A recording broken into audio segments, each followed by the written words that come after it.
And then, so there's a technique that I use when I work with people one-to-one, and I think this is actually maybe quite a deep technique, in the sense that you have to already be able to feel your emotions in your body, which not everybody does. A lot of people have just become heads, and they kind of experience their emotions through what they think, and they can't connect it to the body. But in order to do this, you have to kind of be able to connect to the body, to know what it is your body is asking for. So in our bodies, who we truly are is not a thing. You might never have heard that before, but what that means is not a thing. It's not one thing in particular, which then by default means that you're everything. So your essence is all things. And then that essence appears to experience through one apparent thing. So it seems to have this experience as if it is one thing walking around in many things. But in awakening, you begin to realize, so so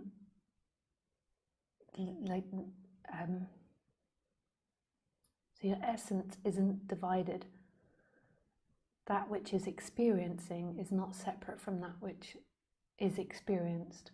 So the looking and the seen and the saying, the hearing and the heard. So what we think is, I hear inside my body, my ears are hearing. But actually, when you really go deep into experience, you realize there is nobody that's hearing. There's nothing that is hearing something. There is only hearing, there is only looking, there is only feeling. And there's not two things in that. And that comes from experience. That's not an intellectual thing which I'm teaching you. It's an experiential thing.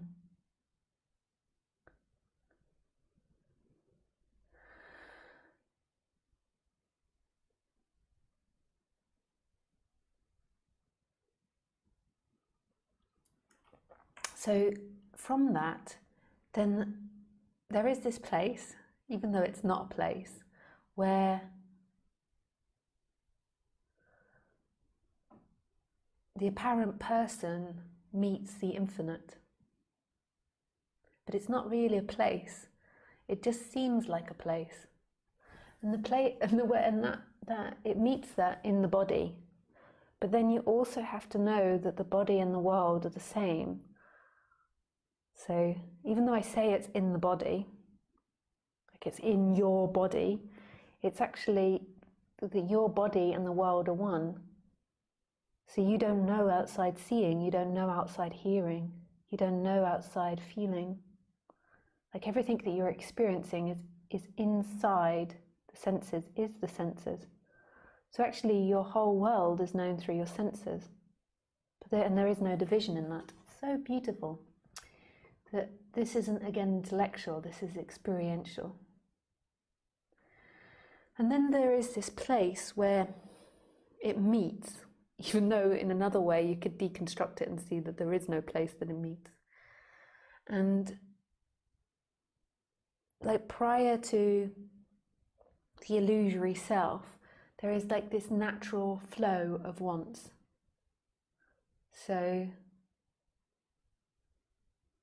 there's this natural organic way in which life is directing the bodies. And then what happens when there's separation is the person that feels like it's self-aware is always interfering with that and judging that. And the reason that that formed is to help navigate the experience better. So we develop self-awareness so we could put more information into the machine and direct it in a better way. But then this person becomes obsessed with it. And then it begins to believe that happiness is found in choices and in pleasure, that freedom is found in pleasure. So it kind of begins to go crazy, and it begins to act everything out in this spectrum of trying to find freedom and in pleasure, which is illusory. So there is this helpful side to self-awareness, but then there is this crazy side that begins to form, where it gets obsessed, and this isn't, again, an intellectual thing, it's like a feeling, like this agitation, like this isn't right, and it's always trying to find something.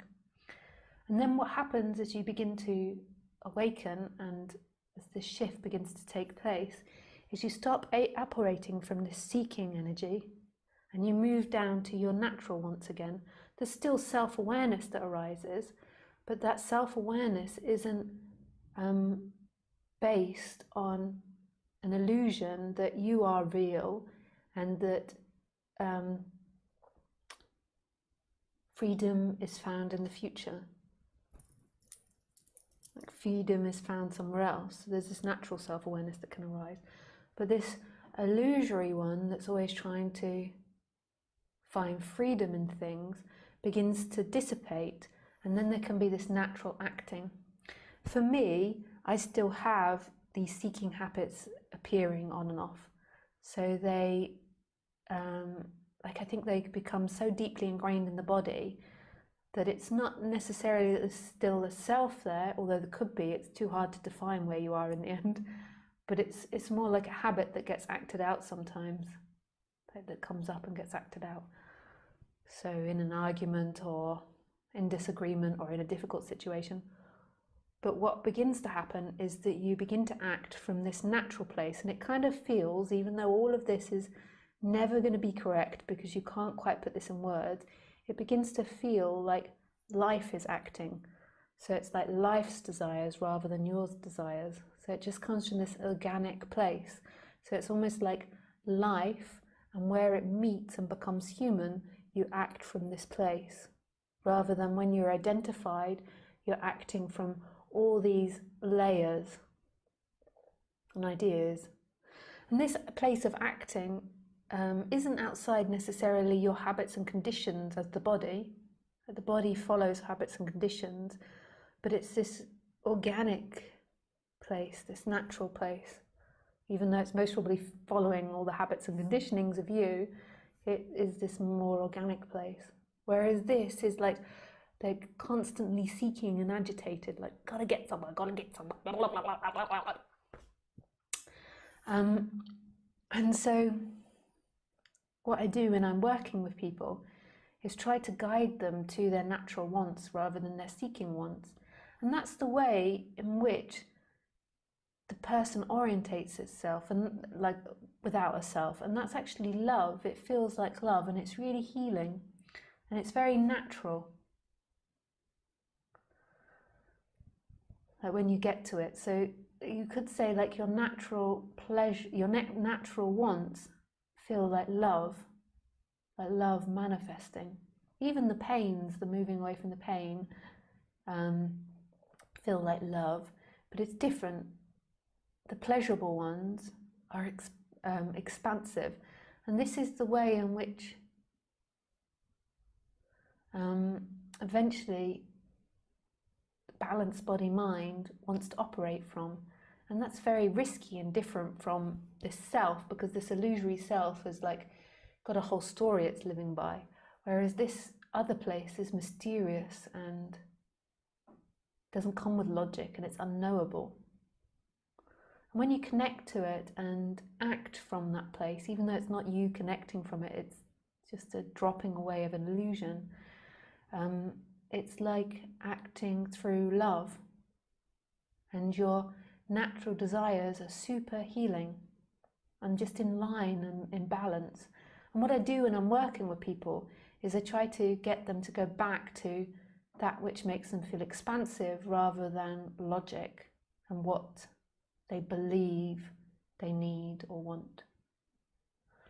And it's like a technique I use, and it's also a technique that some people use in trauma healing as well. But in order to do it, there has to be a connection with the body, because these wants arise in the body. So it's like our body is like traffic lights. It's got 7 traffic lights called chakras, and they light up, and they expand when they want you to go towards something, and they go dark and go more into pain when they don't want you to do something. And it's not logical. It's not like I'm going to cook my partner food because it's my turn to cook. It's unlogical. It's like a natural flow. And it's risky because you don't know what's going to come out.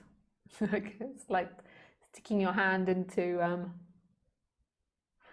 like having lots of different things you could do, and then sticking your hand in and picking it out it's more than likely going to suit you though, and suit your life, because it's your body, and it's unlikely your body's going to tell you to go and do something really crazy.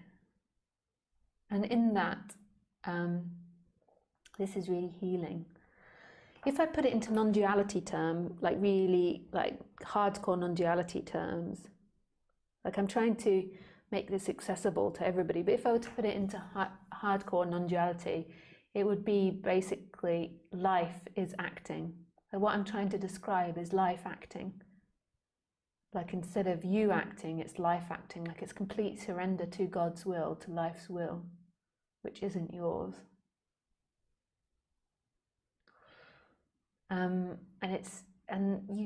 Even though you can't do anything to free yourself, because who is this you that's freeing yourself, I do believe that these techniques are really healing for the person to begin to get into the sense of what it is the body wants. What we're most of the time doing is we're living in this separate self, and this separate self has all these ideas of what it wants, and most of them are based on fear and craving and discomfort. They're based on a contraction. And a lot of the time what people are doing is they're actually running away from what they don't want. So their experience is always contracted. Because when you are moving away from what you don't want, it's painful, and it should be. And when you're moving to what you do want, it's open, it's expansive. And most of the time you should be moving to what you do want, rather than running away from what you don't want.